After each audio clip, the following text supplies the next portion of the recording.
evening. A very, very warm welcome to all our delegates, speakers, eminent members from the industry, students, and parents present here today. It gives me immense pleasure to welcome each one of you to the Better Worlds 2020 symposium organized by the ISU.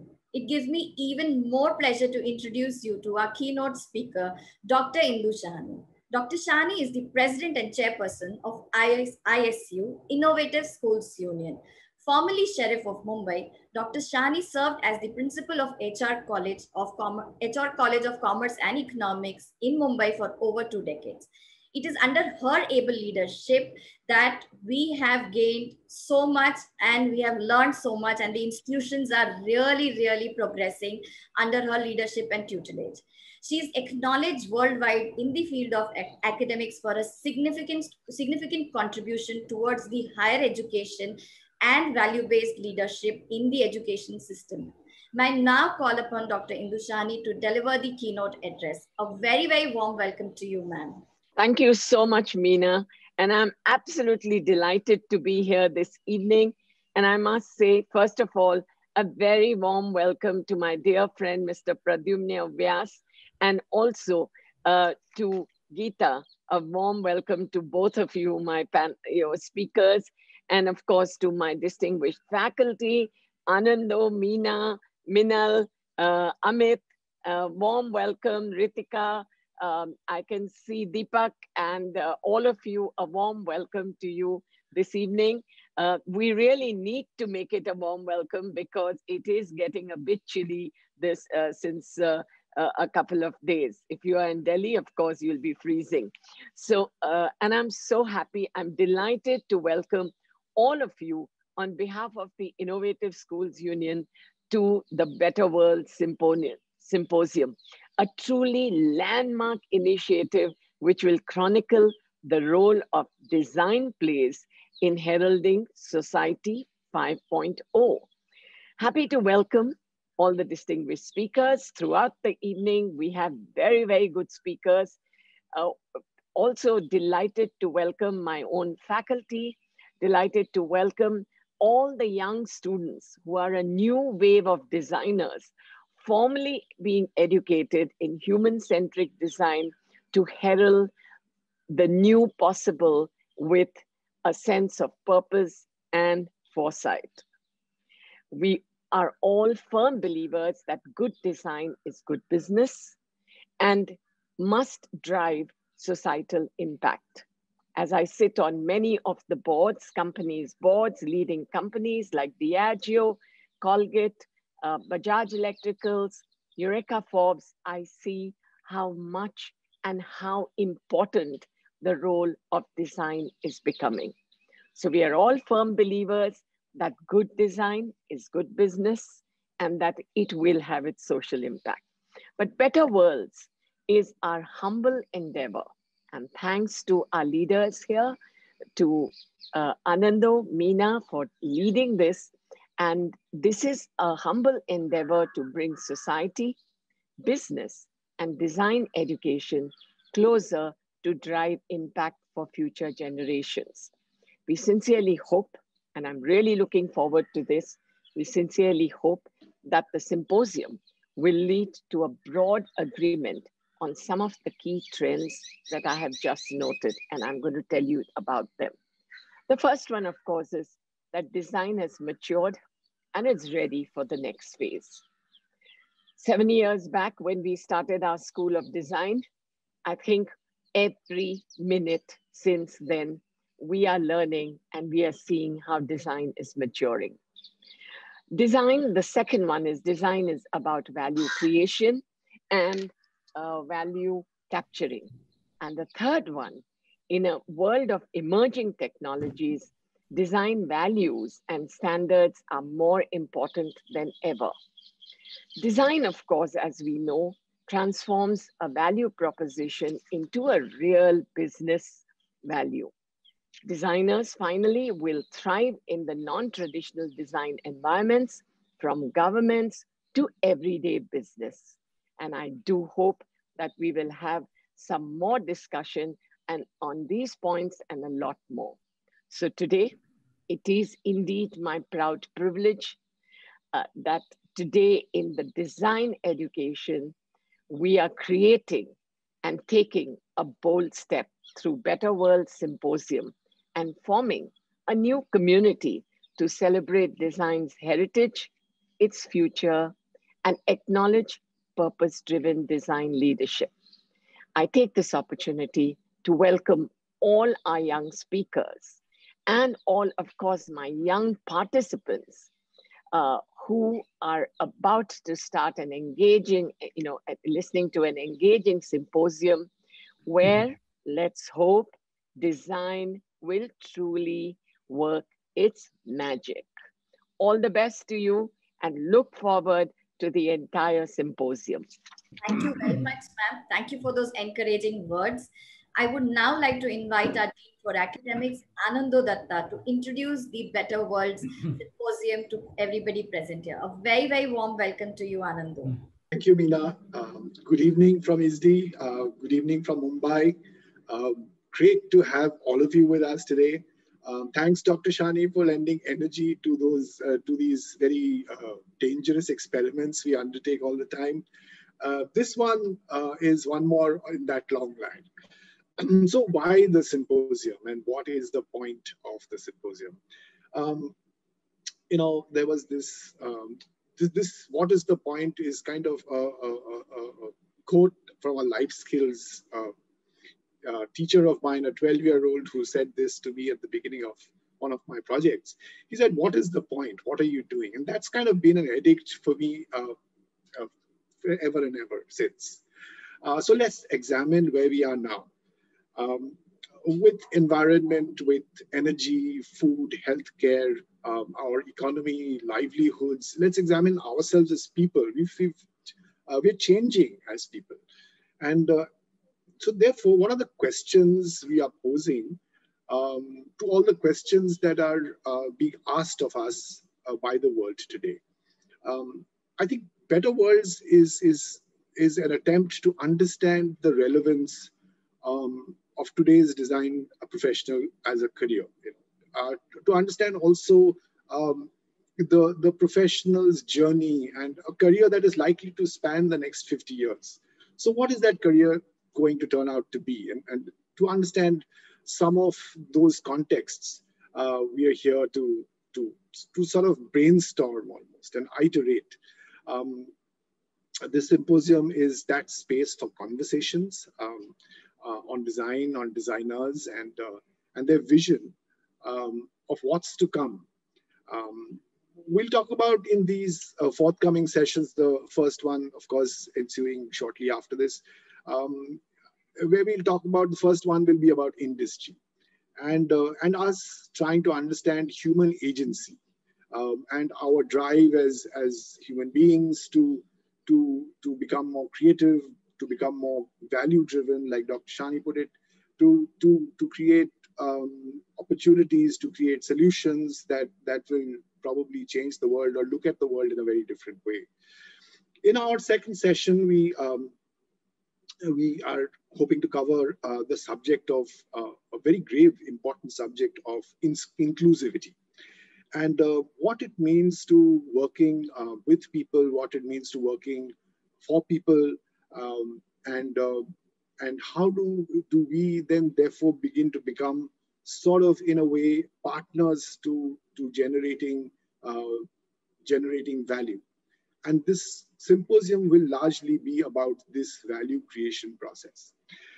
In our third piece, which is going to be a conversation on innovation, which is all new stuff, which is bringing in new stuff, new ways, examining conventions, contraventions, talking about all kinds of brave, rebellious, ambitious new ways of doing things.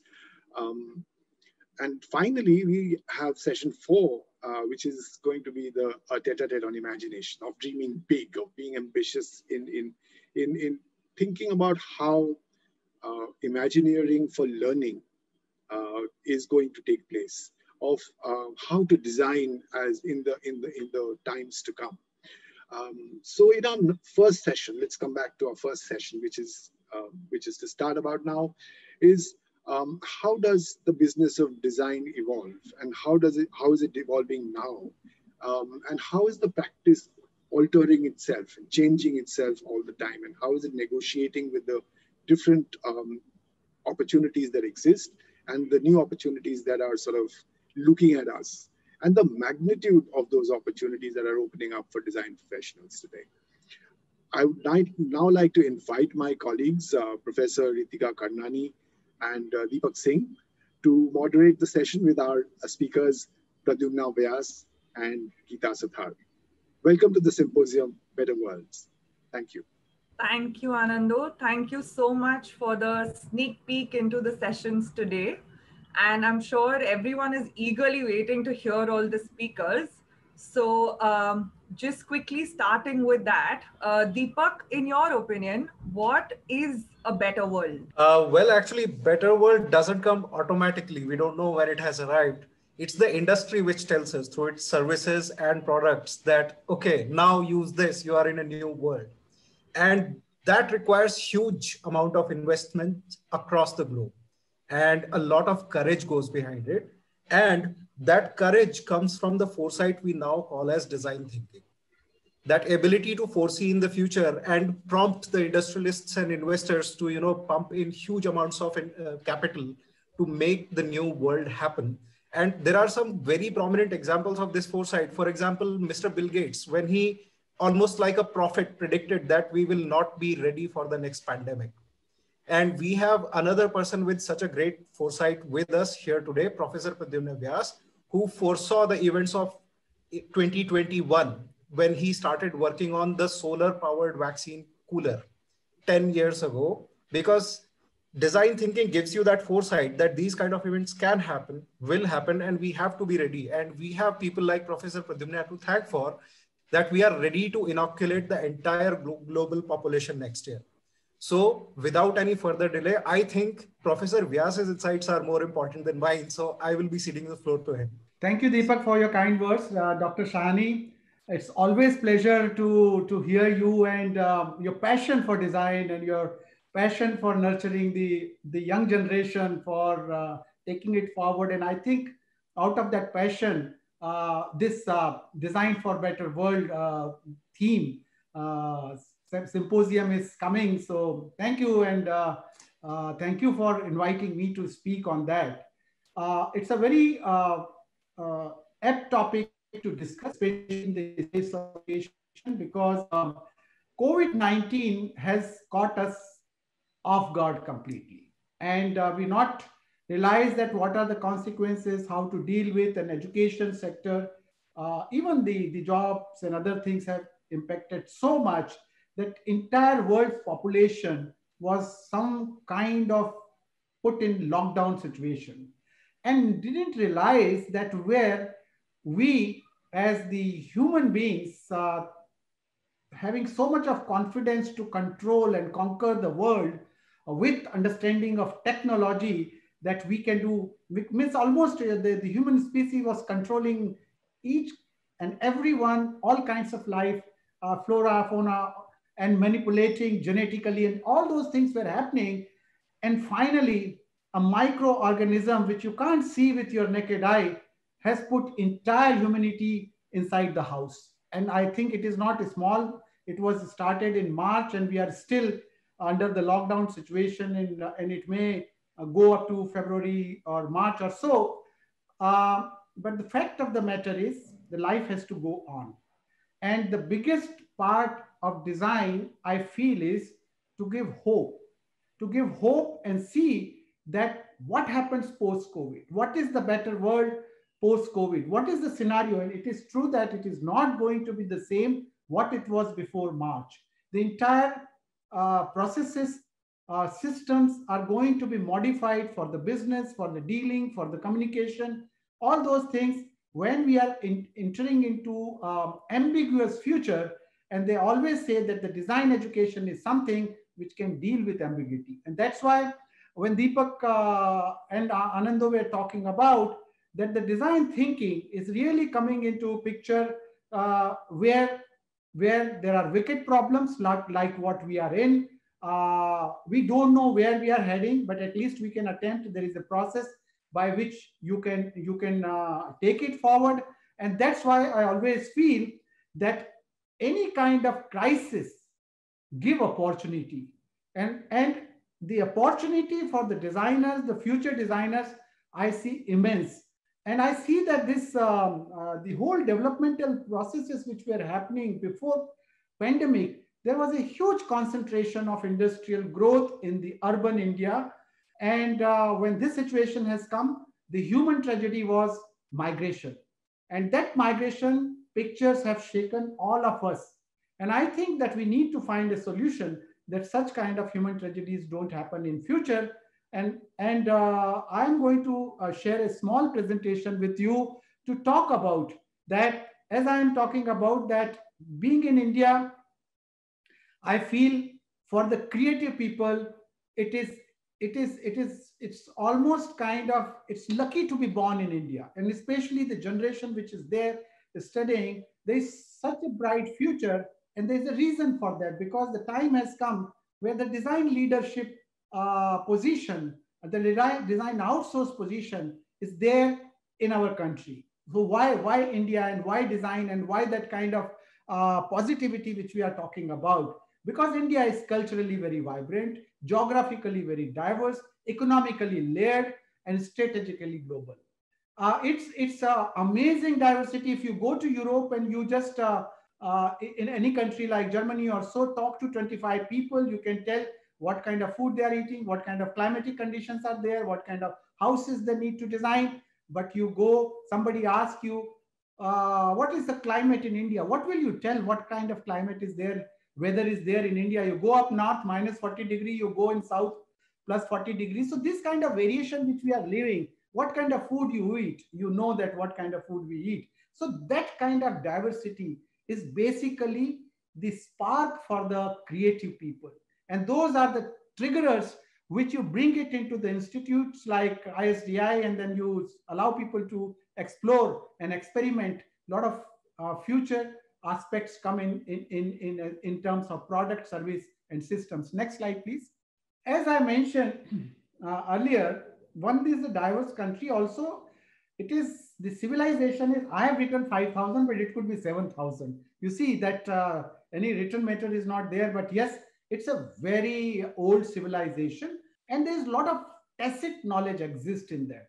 And 1.3 billion people out of, I would say, half of the population is young population. So that is a lot of energy which is there. I think India is the probably only country in the world where the Stone Age and Space Age still coexist today. What I'm trying to say here is that in Ahmedabad, you take the ISRO, where we are launching rockets onto the moon and Mars, and just go 200 kilometers away in a tribal district where people are still using bow and arrow. So within the 200 kilometers, the variation of 10,000 years, you can see that what practices were happening 10,000, that's happening now, and rockets are launched. I think where you will have such kind of vibrant variations of different timing. It's the same time, but different types of timing which exist, which again is for the design professionals is a great thing. Next, please. So I think post-COVID, before COVID, that whole industrial model, which was totally based on consumption. But when we look into our agrarian ethos, where the knowledge was there in traditional knowledge, a lot of people are now talking about that knowledge's relevance.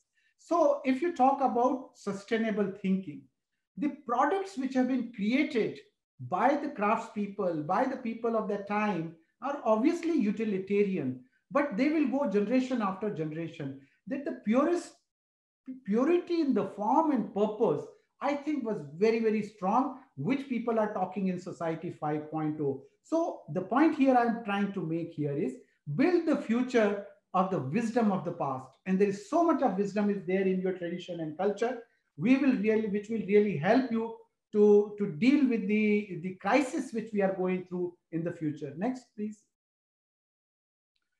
And then, as I said, that the industrial ethos and the agrarian ethos, which I talked, there is so much of there. Industrial ethos is based on the second industrial revolution, and where the mass consumption, which has created environmental crisis, major way, is order of the day that you use more and throw more and use more and throw more.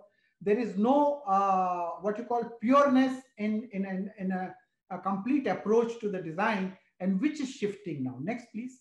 So look at that second industrial revolution and the design which started in Bauhaus in 100 years, to be precise, 101 years, because 1919, the first school of design education started in Germany. And that was totally working on form follows function. And that time, that designer's name, Ettore Sottsass, is a person, he got a lot of inspiration from India also, has worked on this Olivetti typewriter called Valentino. And this typewriter must be, I think, early 80s or late 70s, which was done. One of my favorite product. It's a beautiful design. It's a pride to possess. And I think that kind of design, classic design culture was there, that how you would like to have pride to possess. And that pride of possession was certainly a very good thing. And a lot of thinking was there in the user convenience and how you will use material and how you streamline. But that started diluting slowly. In fact, Ettore Sottsass himself has broken the language and got into totally disruptive way of presenting. And the bookshelf which you see, which most of the ideas, when he was visiting India, he got from the Sunday markets. The Sunday markets, how trunks and all were painted, those kind of color palettes he has taken and started creating. And I think that Memphis movement has got into any kind of meaning language in design which you want to use, non-conformist type of thing. And I think those were somewhere you are talking about the designer more than the function. Function became the secondary aspect, and the designer name came first aspect. And I think there is a shift which is happening because the egocentric aspect in the design, that you have the brand, you have the product with the designer's collection kind of thing, is having certain contradiction with the environment and the inclusivity. Next, please. By the way, other photograph is also Ettore Sottsass. Thanks to Deepak, he has pulled it, those photographs for me. And then this contemporary scenario, which I have already mentioned, that there is a total cultural loss, there is imposed need, and this actually the economic model which one has, where you are trying to create the need as aspiring need, then every day you create a need, and the technology is an enabler. So you bring technology into the product and you create another one and you create another one. And that's why we end up buying mobile phone every 6 months, because the features are different, and old one which works, but we have to throw it. And that kind of imposed needs, which are again creating an issue to the environment. Next, please. And this control, alter, delete culture, which is very prominent, that there is a psychological obsolescence. Even if you have it serve the purpose, but it is old fashioned, then you have to chuck it. And again, that is an issue which one has to address in future. Next. So there you go from Industry 2.0, where pride to possess product, industrial streamlining the design for consumption, design for comfort, all those aspects were there. The Industry 4.0 has again become very disruptive. And it is, the imagination is the technology can do anything, automation, autonomous, integration, big data, IoT, cloud computing, everything you see. And it has posed a tremendous challenge. Almost 80% of the jobs which are there, which are skill oriented, will go away.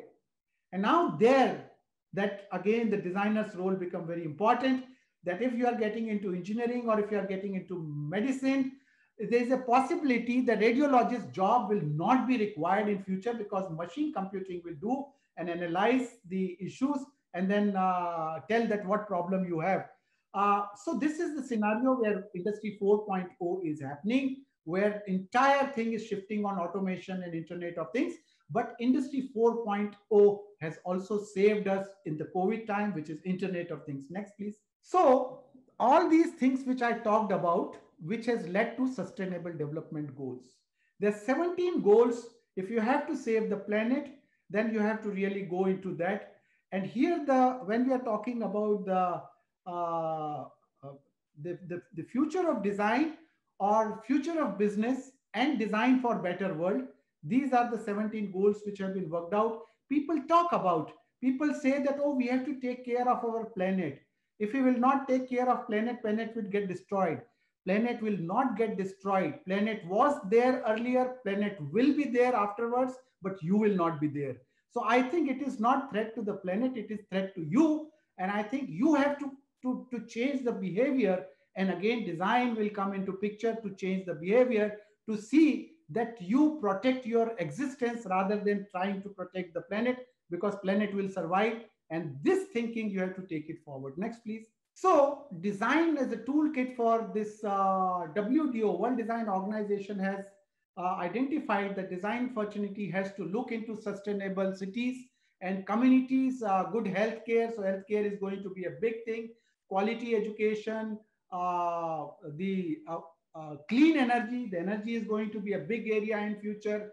Industry innovation, then responsible consumption. All those aspects are there, which are going to be future industry, future area of investigation. And as you said, that design thinking is going to make a greater impact on this. Next, please. So eventually what was told, that there is nothing in isolation, nothing is in compartment. People, planet, and profit, we have to bring together. And this coexistence of people, planet, and there is no, the charity is not sustainable. So we should not always expect that we will do charity and do things. So we have to find out the models of design, and we have to see that we coexist with the planet, we make the profits, but it should be ethical. It should be more value centric, as Dr. Sahani mentioned. So there is to be major shift on value creation, and that value creation certainly is obviously the human centric aspect, which is going to be there. So next, please. So I was just looking into, it is not that the vision was not there. Actually, we were discussing, Ritika, Deepak, and I was talking about, and I did mention about that when BAWAS was set up, there were some 10 rules of good design were put up. Deterum, who did Brown product design, he also mentioned 10 rules which were overlapping. Innovation, useful, aesthetics, understandable, all these aspects, honest, long-lasting, thoroughly detailed, eco-friendly. Now, these we are talking about almost like when BAWAS was set up, and this is almost 60, 70 years ago, and which we are focusing on people, focusing on environment, focusing on society, and design's main role was to connect. And thereafter, Industry 4.0, this Society 5.0, which again, Dr. Sahani has mentioned, that how we use technology for the benefit of people and community. Because technology is enabler, technology is moving very fast. So far, industry has taken advantage of technology because technology is provider, technology is enabler, and they have just come out continuously, product after product. If you don't need, just come out, because technology is making you come to take another product, you are taking it out. But Society 5.0 is talking about that, all right, technology comes second, it's enabler, but society comes first.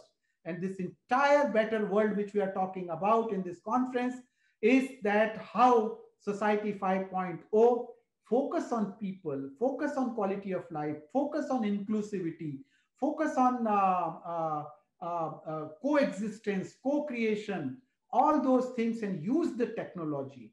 And as I am telling you that being in India, the opportunity which you have, that you find out Internet of Things. Can you really provide healthcare services to the remotest part in Northeast? Can you really work into water transportation? So these are the industries which are going to come up. The energy industry is going to come up in a big way, non-conventional energy, mobility industry is going to come up. So they will require a new thinking. They will require a breakthrough innovation. And as I said, that the technology management, and it is time for design, where the people have to focus more on design thinking for the holistic development and take it to the next level. Next, please. So here, that Deepak has pulled out some images for me to talk about that how this rural to urban, or we are talking about from chula to induction technology, where both of them are doing, which are still in practice. And the fact of the matter is the number of mobile phones which have been sold in the rural India are much more than what it has been sold in urban India. And that gives the tremendous opportunity for designers, that how are you going to create user experience, user interface, internet connected services, empowering people who have problem in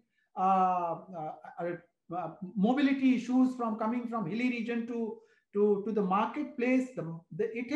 It has empowered or democratized the entire industry sector with the power of creativity and with the power of technology. And I think what Deepak was talking about, that around 13-14 years ago, I had designed a small 3-button mobile, keeping in mind that only you connect with the responsible way, children will connect with parents in school, and not to have a nuisance in the classes who are banning the mobile, but at least you are connected with near and dear one. And also I had got some grant from Department of Science and Technology, again, maybe I think 12-13 years ago, about the vaccination program in rural India, where the electricity is not there. Then how you will use the technology called Peltier chip and make it a cooling device present over there, so the immunization program can happen effectively in rural India. So I think somewhere this scenario creation post-COVID is very important, which tool designers have. And the industry, I would say, are looking into those kind of scenarios, that where industry is going to go. For parents, I would say that more than technology and management, design is going to fit in, not only for the designing the products and fashions and all. Mind you, post-COVID, it is going to go into the governance, it is going to go into the security of the country, it is going to go into healthcare department, it will go into 250 sectors, with Professor Ranjan used to talk about earlier, that from agriculture to everywhere, people are going to appoint designers to give them a holistic picture about it.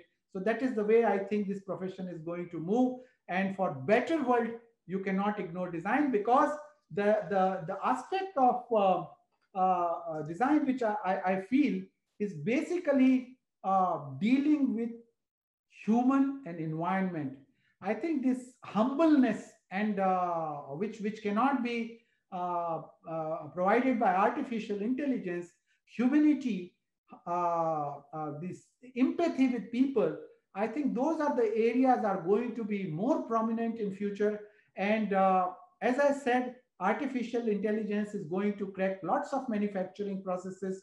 Machine learning is going to also take up generative processes, but it will not eliminate the art, the aesthetics, the emotions, if the society, social science and all, where design is going to play a major role. So for any industry who is looking into the future, I would say that it is important to look into design thinking, at least that gives a holistic way.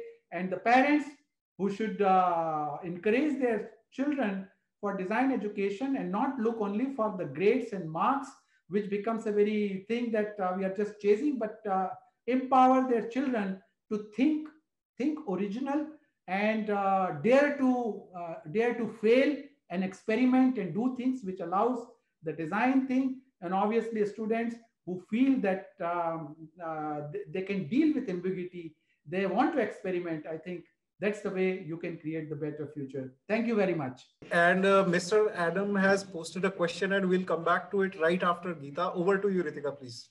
Thank you so much, sir, for all the questions you're posing to us. And for the audience, if you all have any of the questions, you all can post them into the chat, and we'll take them after we finish with Geeta's session.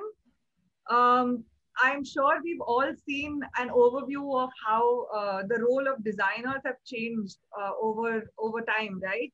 With the previous presentation. And our next panelist is a visionary who's taken a small team of 7 people and grown it into India's largest digital experience company.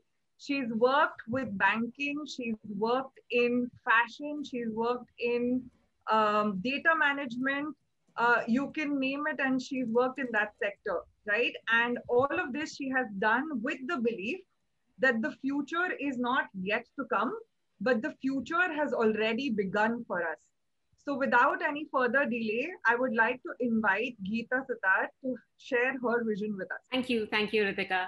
And thank you, Professor Vyas, that actually whatever you said is a lot of food for thought. And we should definitely catch up later and discuss more. First of all, thank you, ISDE ISU, for having me here and giving me this platform to share some of my thoughts. What I want to share with you is the evolution of the business of design.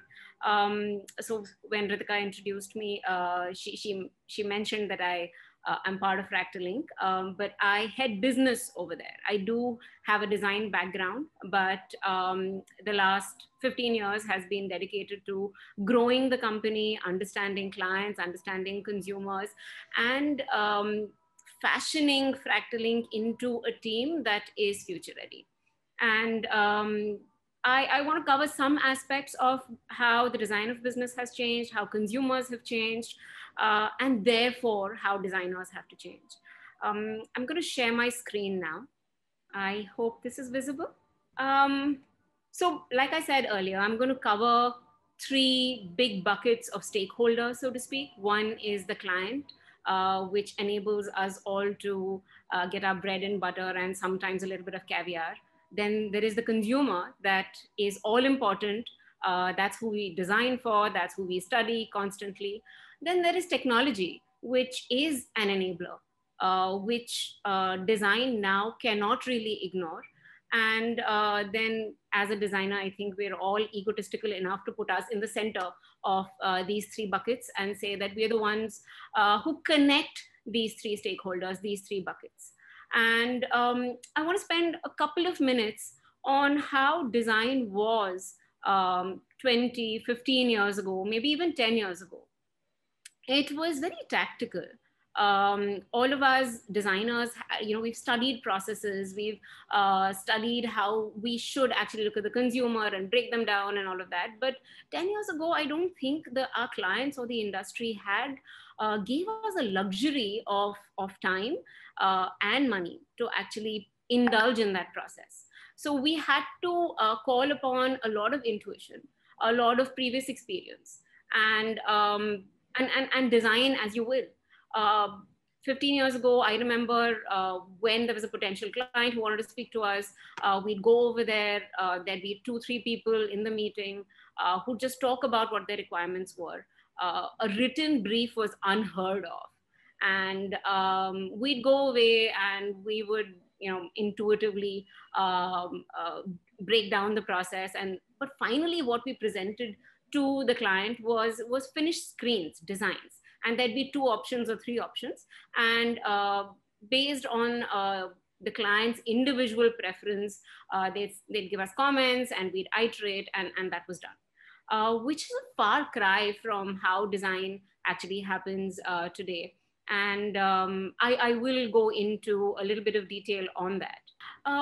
As somebody who leads a design business, one of the most common questions I'm asked, especially by skeptical clients, is what is the value that design brings to us? We go in with proposals which are fairly large, and we're asked, what is the value of design? And it's very, very difficult to actually put a value on design. It's inherent in the product, but there's no statistics, there's no real data until McKinsey actually spent some time tracking this. And a lot of you may have read the report, but I'll just give you a little bit of information on that. What McKinsey did was it tracked 300 very large companies listed on various stock exchanges and belonging to various industries over a period of 5 years. And they looked at 100 design actions that these 300 companies took in this time, and millions of financial data points. They spent time talking to the C-suite of these companies. They spent time talking to the designers that these companies actually engaged with. And finally, they came out with a report which divided these 300 companies into 4 quartiles. And the top quartile, they said, is the most mature business design-wise. And they have a design ideology and they follow that. And what was remarkable was that this top quartile actually outperformed their competitors, their peers, by at least 1:2. The shareholder value that they created, the returns that they were able to give to their shareholders was far more than, even quartile 2. Quartile 2, 3, and 4 was the difference was very, very marginal, but quartile 1 was big.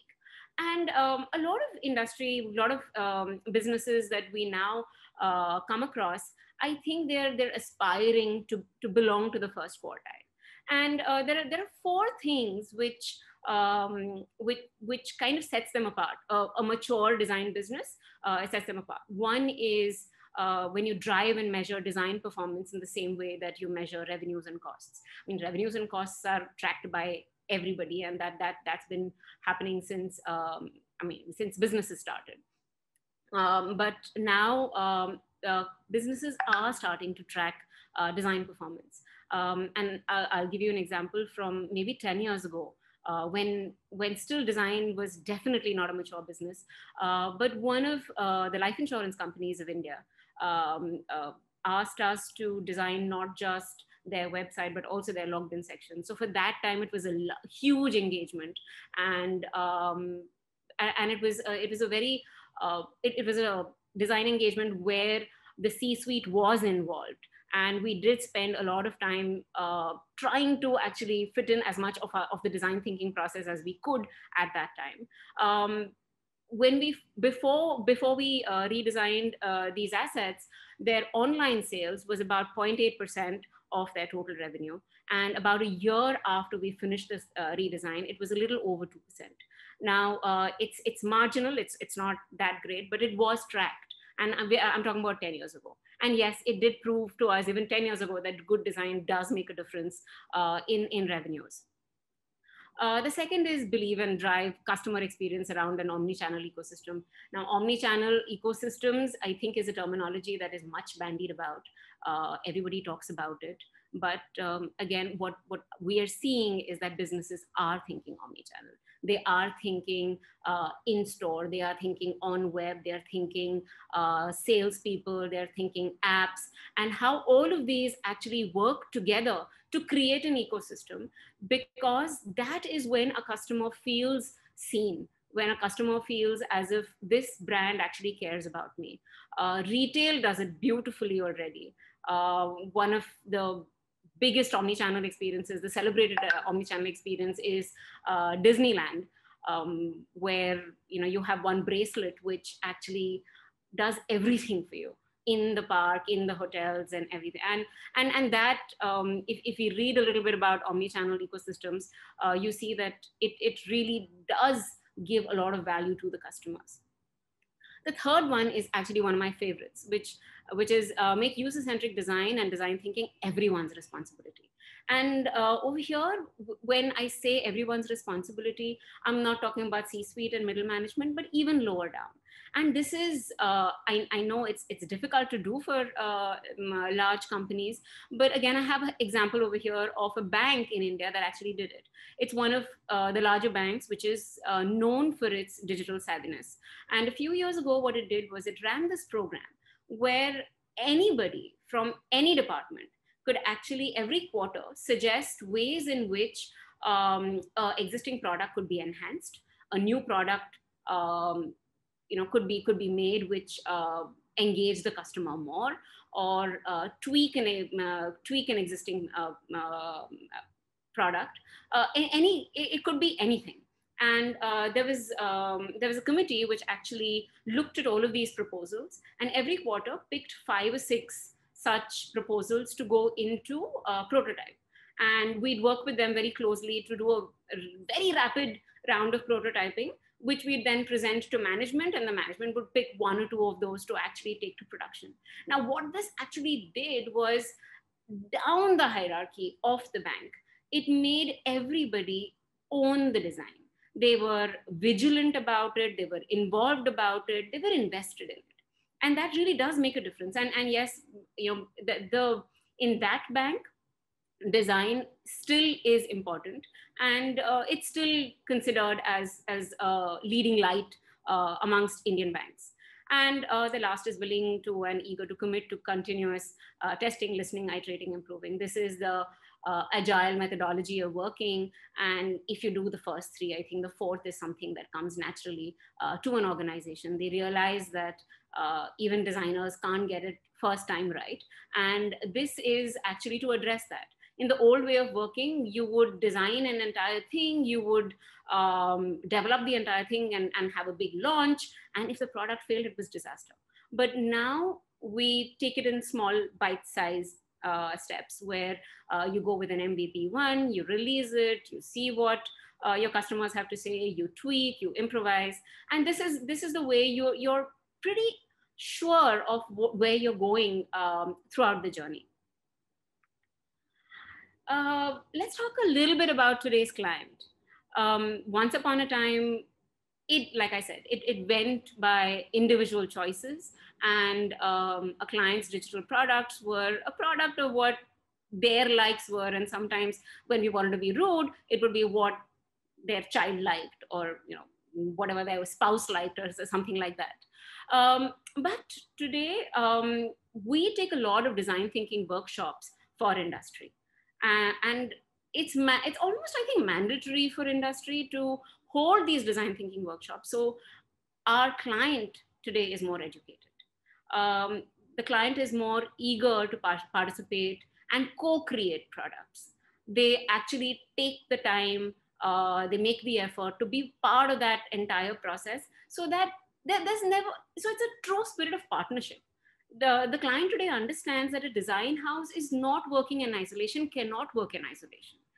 The third is they understand the importance of research and processes. 4 years ago, we started a research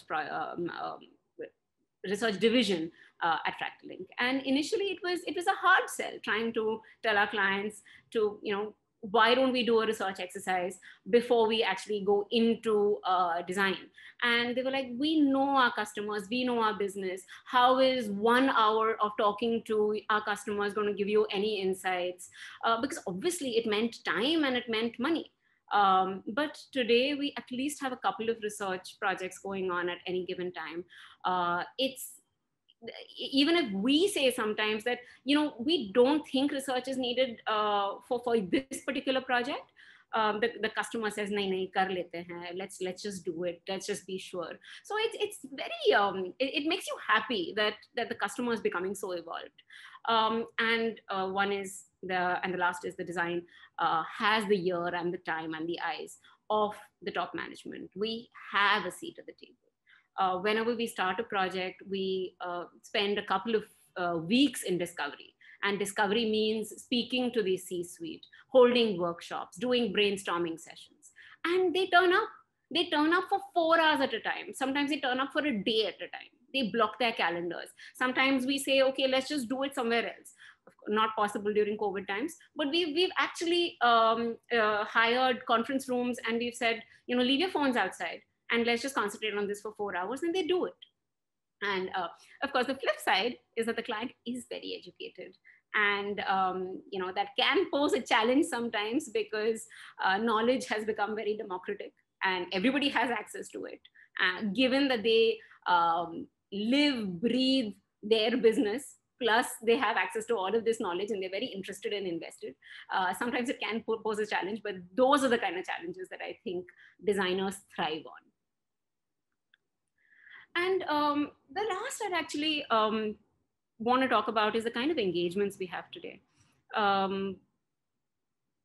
Until maybe even 4 or 5 years ago, we do the standalone website, we do the standalone app, we do the standalone marketing campaign.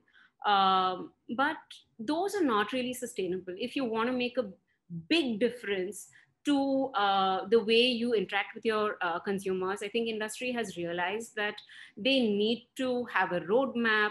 They need to kind of look at themselves. They need to see what kind of assets they have, what kind of infrastructure they have, what they need to actually add. And we help them to actually draw out this roadmap and say that, okay, these are the low hanging fruit. Let's just do this first. While we're doing that, why don't you actually collect this data or put this infrastructure together or hire these people? And that is the kind of large scale transformations that business is going towards today. Where if it's a new fintech, it's a given, they have a roadmap. But we're talking about legacy companies, which have a lot of digital products designed and developed over years of time, which have nothing to do with each other. They work in silos. It's a nightmare to maintain. And we're seeing that a lot of these companies are now saying, okay, let's do a full digital transformation. And which is why we're also seeing that, the big four, the consulting companies, they're leading design conversations. And unless design houses, go up the value chain and start providing consultancy services themselves. And again, it's impossible for us to actually today compete with the likes of the McKinseys and Bains and BCGs, because their mandate for consulting is much larger, and design is just a small part of it. But then they own those conversations, and they are the ones who are actually driving the initial research. So one of the things that we have to keep in mind is that we need to go up the value chain in order to stay relevant. Otherwise, we will become only implementers. I've already touched upon agile methodologies for working. Couple of other things that we've seen in how large companies actually drive these transformations is they set up design factories. I haven't come across a design factory in India so far, but all of our clients outside of India, they set up design factories. And by that, I mean, they actually hire or rent a separate space. They have different people working over there who are dedicated to the design factory. It's a space where product owners, designers, developers, scrum masters, agile coaches, all of them sit together and work together. They'll take up one journey. They'll follow the entire process from research to the journey mapping, to the UX, UI, development, testing, iterations, all of that. And one of our customers in Mauritius started with a 30 people design factory. I was just talking to them yesterday, and today there are 130 people. So that's the kind of scale of design engagements that they're looking at. In India, what we're seeing is center of excellences are being formed for design. Again, there's another rather large bank in India. And typically, until a couple of years ago, each product team would go out to different designers, different developers, get their apps, get their websites developed. And the brand team would kind of give a sign off on whether the brand guidelines were being followed. But the challenge over here was one product team did not know what another product team was doing. And again, it's happened to us where two different teams of the same bank have come to us for the same need. And we said, okay, guys, talk to each other and see what's happening. But, putting together a center of excellence would actually take away these kind of mishaps. They have a central design system. There are product owners who talk to each other, who see what data is being collected where, and how you can leverage that experience in order to kind of enhance the next. So this is where we're seeing design, client engagements, the way we work is going. And scale, I think, is the one biggest change that we can see, where a design team of 20, 25 people once upon a time was considered very big. Now there are some projects, some transformations where the client needs a team of at least 50 or 60 designers to start the conversation. And that's the kind of scope of design that there is. Let's move on to consumers today. these are the scary ones, right? We've heard that they don't have attention, they have no loyalty, they don't like products, they want experiences, and they're becoming very ethical. All true, various degrees. So from all of that, I've culled a few which to me will make the most amount of difference in the way we design. The first one is radical personalization, and that we're seeing already in all of the apps that we're using, where the app seems to know you and anticipate your needs even before you know you have them, right? And that's very, very important to consumers. Experience more. They want to experience more. They're less product. They're less material driven, and they want to experience more, whether it's a holiday, whether it's a shopping experience, whether it's a walk down the park. And this again opens up huge opportunities, I think, for us. There is quest for convenience. Now, who doesn't want things to be convenient? If a product is designed where convenience is not really kept in mind, it can be an experience from hell. A couple of years ago, I was trying to onboard myself onto a very large international bank. We were opening a corporate account over there. It was mandated, so we were opening one over there. And I was onboarding myself as somebody with the highest level of access. I got 3 emails from them, one with the username, one with one part of the password, one with the second part of the password. I appreciate that. You're being, very conscientious about security. Then I was asked to log on to one portal. Then I was asked to download one app. Then I had to log on to the portal, do some transactions, which would give me a code, which I would put into the app. Then the app, I had to do a couple of things, which would then give me something, which I had to put back into the portal. I think I'm pretty digitally savvy, but I had to call my finance team, and my finance team had to have the relationship manager of the bank. And it took us a good 10-15 minutes to onboard me. What does that really tell me as a consumer? That I can't expect much from this bank.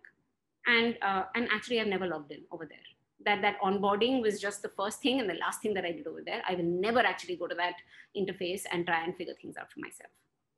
But on the other hand, there are some payment apps which do such a beautiful job of making things convenient, right? And payment apps is something that you use a couple of times a day, maybe. And there's one in particular, which I'm not going to name, but it spoils me for everything else. And so who says customer loyalty can't be bought? You make it convenient and we'll stay with you. Everyday wellness. This, I think, is a huge thing because of our lifestyles, of the kind of food that we eat. We're not healthy people at large anymore. And I think consumers are now realizing that, and they're going towards wanting to take care of themselves. So whether you're trying to sell a product, whether you're trying to sell food, whether you're trying to sell an app, as a designer, you have to keep that in mind. And the communication part of it, of how whatever it is that you're designing is going to help people, that you need to bring forth. Ethical living. Not so much the millennials, but the millennials too, but Gen Z, I think, is going to completely change the way we look at experiences from an ethical point of view. I mean, all of us are reading now that Facebook is getting into some, pretty hot water because of its practices. Maybe what we're going to see is that industry, they have legal teams, they have compliance teams. Maybe in the future, they should have a committee for ethics, which needs to sign off on anything and everything that is done. Maybe one thing that we could look at as a design business is to have a couple of ethics officers in-house to make sure that what we're doing in the future is ethical. And the last is search for authenticity. We all know WhatsApp University. We all know that the internet is full of information that you just cannot believe. So I would say there is a term called symmetry of information, where the consumer should have as much information about a business as the business has about us. And the businesses today have a lot of information about us, right? So we also, as consumers, should have as much information about the business, about where they source material from, what their practices are, who's working for them, and all of that. And going forward, this is another thing that I think design and designers will have a key role to play over here. Make sure that we drive businesses towards authenticity, towards good ethics. And so that's where consumers today. And technology, it surrounds us. There's so much happening on a day-to-day basis that they're flummoxed by it sometimes. Again, what I have done over here is I've listed a few technologies which I think will enable experiences in the future in a big way, which will have a big impact. They cover machine learning, artificial intelligence, IoT, predictive analytics, blockchain, AR, VR, and biotechnology. I'm not going to go into each one of these, but while I was reading up on something, I've come across a few experiences which have been enabled by technology, which really struck me. And I'm going to share a few of those with you. So this, in Wuhan, and obviously everybody in the world now knows Wuhan, 5G robots, 12 5G robots worked in a hospital in Wuhan with COVID-19 patients. What they did was check temperature from time to time. They did all of the sanitization. They served the patients food. They looked at some other vital signs, and they sent it all of this data back to some place where the doctors were actually monitoring this. Now, this is one piece of technology, but let's look at what are the opportunities for design that this one piece of technology has actually given us. Product designers will be needed to design the robot. System designers or service designers will be needed to design the entire service, from data collection over here to data being sent elsewhere, and then what do you do with that data?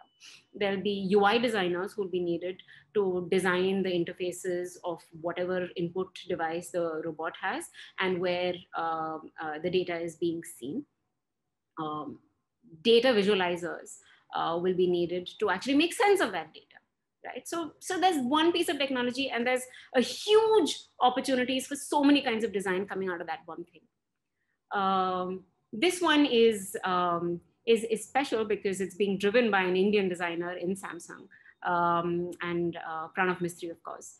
And what it will give to us is, in the future, digital humans who have personalities, who have knowledge, who are always patient, who are always positive, and they have answers. They're programmed and they learn. Machine learning will keep them learning.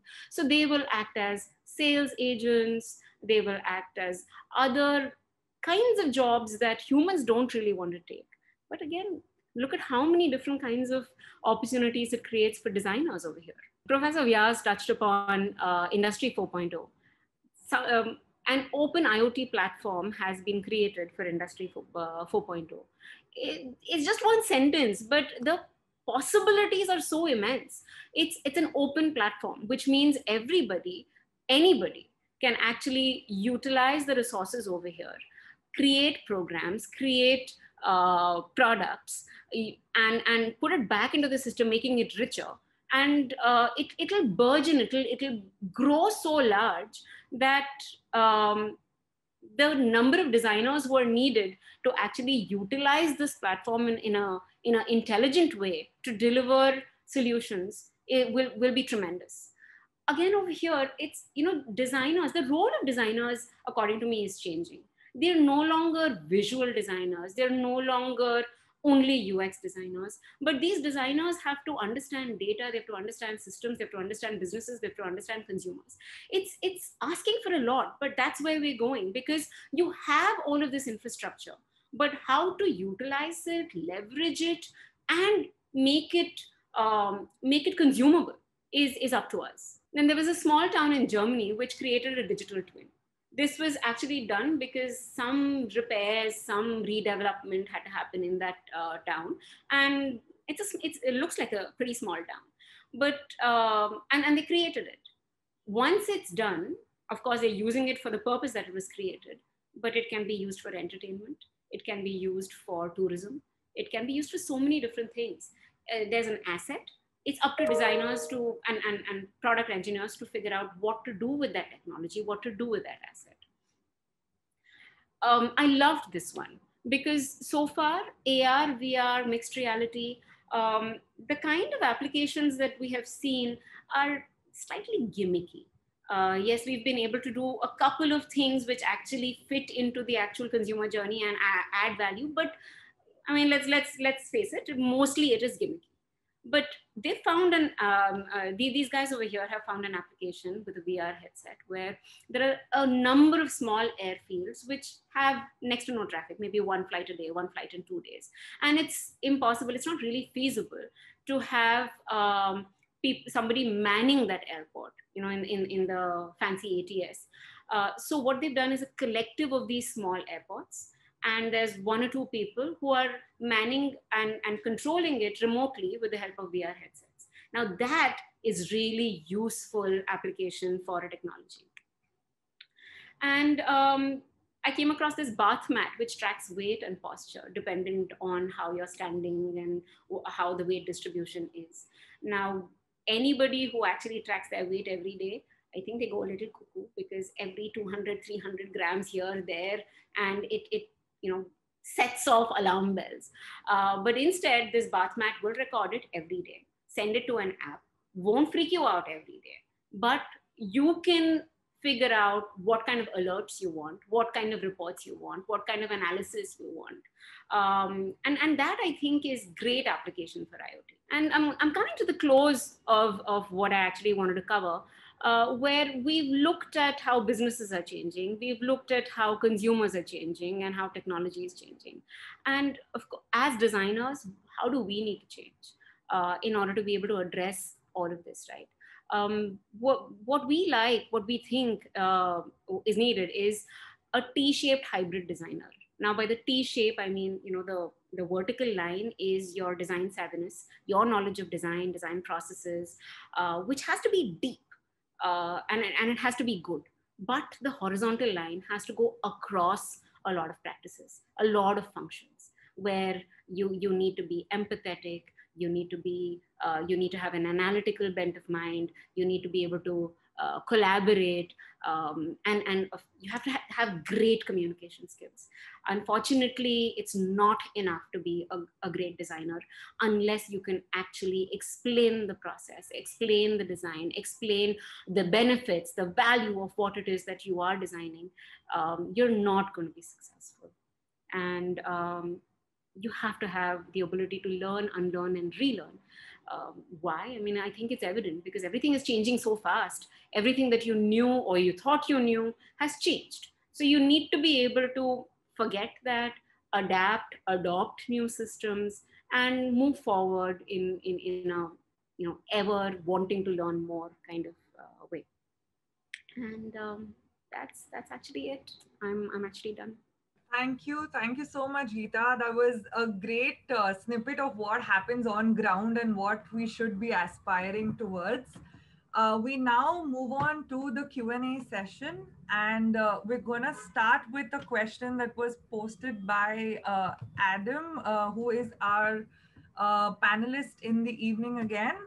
The question is, how does Indian designers navigate the growing middle class aspirations that are driven by the global values and consumption with the needs of sustainable products and services for many social and economic layers in the Indian society? Adam, I think we are connecting after 30 years.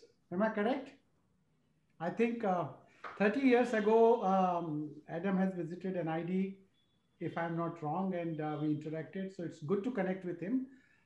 You see, NID is a great example. The designers working for the middle income group, which is almost like 300 million people in this country.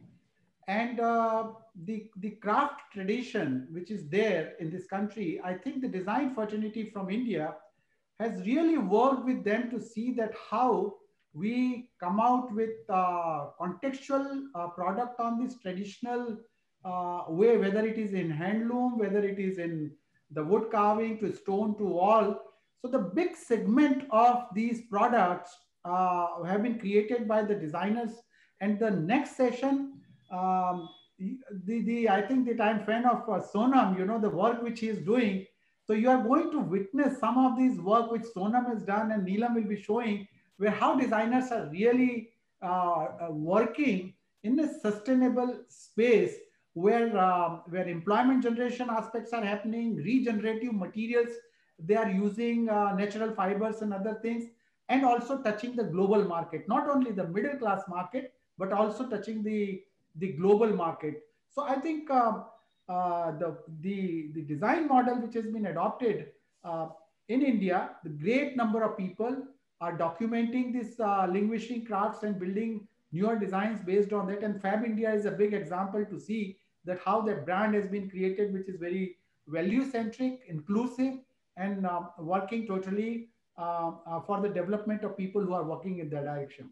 The other side is very global, consumer centric, consumption centric, and you cannot avoid that because people are the design industry is growing in this country, and industry's requirement is also to make profit. So those aspects are also there. But nevertheless, the large number of designers are engaged in this social entrepreneurship, which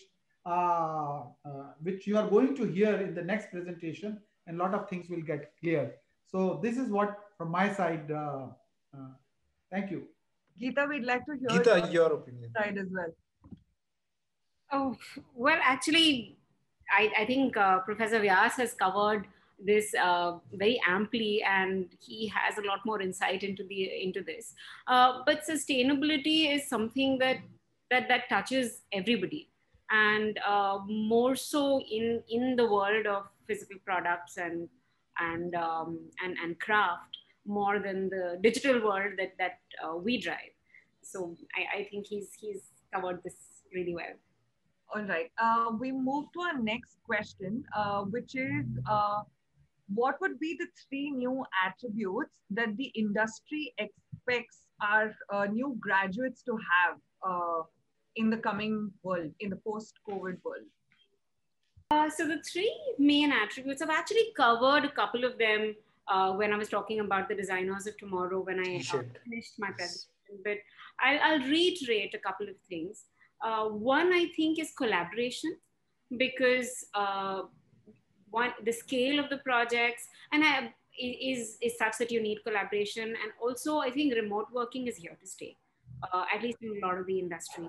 We've seen that it's possible and it works well. So remote working is here to stay. And hence, you need to be able to collaborate even more effectively in order to deliver what is expected of you. The second is the learn, unlearn, and relearn, because fresh graduates, people with a little bit of experience, we've all been taught a certain way to work, and we've experienced a certain way to work, but that is going to change. So if the tools that you use, just a small example, like a brainstorming session. We're used to conducting it in a physical space with post-it notes, with eye-to-eye contact, body language, playing a huge role. But that may not be possible. But there's Mural, which does a fantastic job for this right now. But you have to kind of school yourself into believing in the tool and to driving conversations through those tools. And the last thing that I would think is attitude. Attitude towards your own work, attitude towards your colleagues, attitude towards your organization, towards your clients. We've seen that COVID times has actually created stresses where, those kind of situations would never create stress earlier, but it does create it now. And the attitude with which you actually conduct yourself actually would make or break how you're perceived, how good you feel about yourself, and how effective you are. Sir, your perspective on this? Okay, all right. You see, I will have to put question in a different way. Industry is expecting that the person comes and make profit for the industry, So as Dr. Shahani mentioned about value centric, I think somewhere the value comes in picture. And I always say that when I was in NID, I used to tell that I never mentioned that our graduates should be industry ready, because industry wants to do immediate target fulfill. Our graduates should be able to tell industry what is correct for them. I think that the value aspect comes in, that I'll do it, but I think in my view, for sustaining the long-term profits and other aspects, holistic thing, these are the right things for you to do. That kind of confidence, I would say the student should have to go and tell industry. But nevertheless, multi-skilling is very important. You cannot really have one skill and go to the industry, because as Geeta mentioned, the scenario is continuously changing. Things are becoming redundant overnight. So you have to sustain your value system, and that's why you have to be multi-skilled person and open to learn. Again, Geeta mentioned about that learn to learn, and that learning process is that new challenges come, new environment come, new technology come, you adopt it fast. So this is one part, that multi-skilling is going to be paying thing in future, not just to go with one skill, but to have multiple skills or to develop a skill ability. Other thing I feel very important for designer to empathetic to environment, empathetic to people, humble, human, and those are the human values going to pay to great extent, that you connect to the people and society. It will pay off to great extent, and it will pay off to industry also. And obviously industry, when you are going, industry may not value that, but if a graduate is optimistic, I think that can add value to the industry to great extent. Because if the person has confidence to really tackle something which is ambiguous, that can bring a lot of value to industry. And industry should attract such kind of students who are human, humble, empathetic, optimistic, and having multi skills. That is the way I think industry should look into. Okay, so now my turn, sir. So the question is targeted to both of you, and Geeta first. In this current scenario, design startups, good idea or bad idea? Good idea, I think. Because one, I mean, let's have a long-term view of this. Design is becoming more important. It's becoming central. I mean, it's not a layer on top of technology the way it was earlier. Design is the core, and then technology is the enabler. The demand for design has shot through the roof. There's just so much demand that if you have the stomach to be an entrepreneur, there's never a wrong time for it. And maybe right now, if you see that the demand is low, it'll just give you time to learn the ropes and become used to the entire idea of running a business, and you're ready when there is a lot more demand. Sir, over to you. Oh, I fully agree with Geeta. In fact, I really like the comment which she mentioned about design factory. And the design factory is such a strong concept for the young entrepreneurship, because on their own, they may have a struggle to develop and scale up. But if a couple of people are coming in with different expertise and making a design factory, that's a great possibility of young entrepreneurship for the future, who can offer different kind of services in that factory, if I understood right what Geeta mentioned about that. So yes, I would fully agree that there is a great, in fact, there is a brighter future towards the design and entrepreneurship, but in a holistic manner, if you can provide and support and co-create and coexist, that kind of situation will take them fast in what you call business terms. Great. So Ritika, do we have time for one more question, or should we just... I think we're short on time here because we have to start the next session, but we will definitely try and answer all the questions via mail to all the participants. And on this, high note, I think Geeta and Pradyumna, so sorry. You all have given us a lot of food for thought, a lot of enthusiasm and a lot of encouragement, I think, on what we should be working towards as an institute and the students towards the brighter future. At this point, I'd like to quickly pull up something that the students were doing live while you all were speaking to us. So a small snippet to capture what you had said. This was done while Professor Vyas was doing it. And I think, can you pull up the next one as well? Geeta, that was done to summarize what you had shared with us. And on this note, I'd really like to thank the both of you for coming here and speaking with all of us. And hopefully we see you again for the next year and the next session.